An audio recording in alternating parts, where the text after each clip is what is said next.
Anyway, welcome back, guys. Once again, Hi. Costume change. Producers now, as you know, Zach and Java, and then myself. But you guys haven't met Lex. Lexicon Prime. What's up, everybody? I'm Lex. I'm the fat one. The fat one. Okay, I'll go with that. I'm the fat one with the hair, the amazing beard, and Christmas special waiting for everybody. I know. He is our newest director for the new series. Director-producer. Director-producer. That's right, and he's amazing, and I'm so glad we have him on board. Works a lot of the camera magic that you see in season 4. Directed The Origins of Xavier. Yep. And he plays Glob Herman. That's right, that guy with the skeleton that you see. Yeah. And he was the muscle man in the Nightcrawler episode too. He was. And he was the drugs pusher guy in the Angel episode. He's a man of many faces. I also got carjacked by Bishop. That's right. Okay. This man is everywhere and nowhere all at once. So we have more questions that you guys had, and we are going to try our best to answer all of them. So. Alright, so for the Brotherhood episode, you wrote, I directed. I did write that. People wanted to know why most of the lines, if not all the lines, sounded like cliches.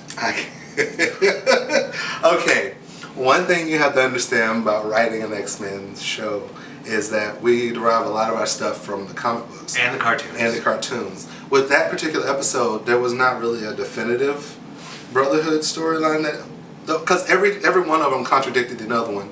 But I wanted to do them together in a way to where the people that we had for the lineup worked.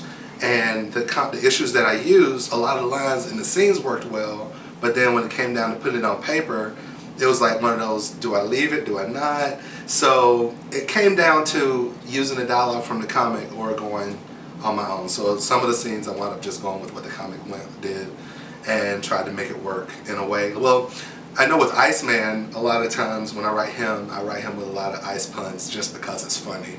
And actually he adds ice puns on set all the time. Yeah, that's his fault. That's his at least half the time. Yeah, but for pretty much, to answer the question, it was just because it was comic book accurate to do. So. Yeah, and I as a director, I did some changes and whatnot as well, but I tried to keep that same element because I feel like you can't take the corniness out of something like X-Men too much. Otherwise, not too much. Otherwise, it's not X-Men. Especially the way they dress right now with all the colorful uniforms. Yeah, absolutely. Yeah, we're not going tactical black or anything. So no, we want to keep. Yeah, we're not doing cheesy. Yeah. I think it keeps the heart in the story. So. Yeah, definitely. One of you asked about Morph's death in Beware the Juggernaut. Because he died 2 different ways. Yes. He died in this episode, Beware the Juggernaut. Juggernaut tears Morph's head off.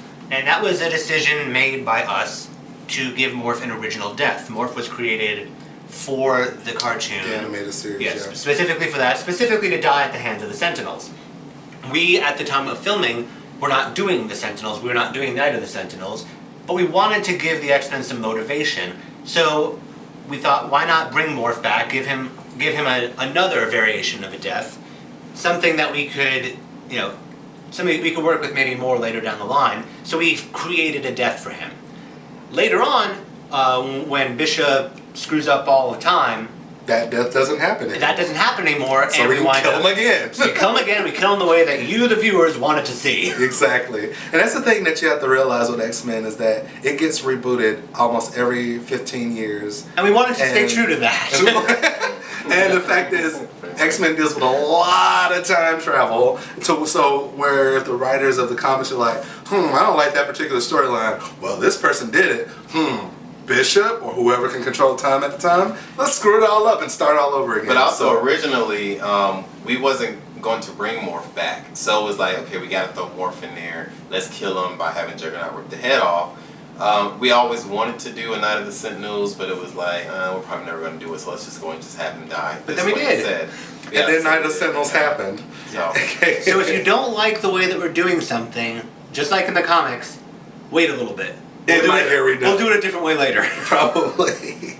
Yeah, plus, who doesn't like killing Morph? I mean, unfortunately for the actor, that just means he has to come back to die again. But hey, more screen time. Honestly, just from a director standpoint, the Morph's death thing was one of the favorite things I directed that whole time. Tam and Faith. You just like gore. I do like lot. gore. For all of you wondering, how come I can't watch this? Why is this mature rated? That's mostly my fault. Yes, and then I have to come in with all my blood and stuff. Yeah, I like killing enjoys people. gore so much, he believes that he actually created the internet. He probably does, yeah. But I want to give like incredible respect to Tam and Faith just for making this head work. Because creating a fake head on our shoestring budget is such a difficult thing, and they even made it look like Noel. Yeah, that was creepy. And it was and then just the camera work that was done, all of it came together in a way I could not have foreseen. So congratulations and thank you to everybody for that.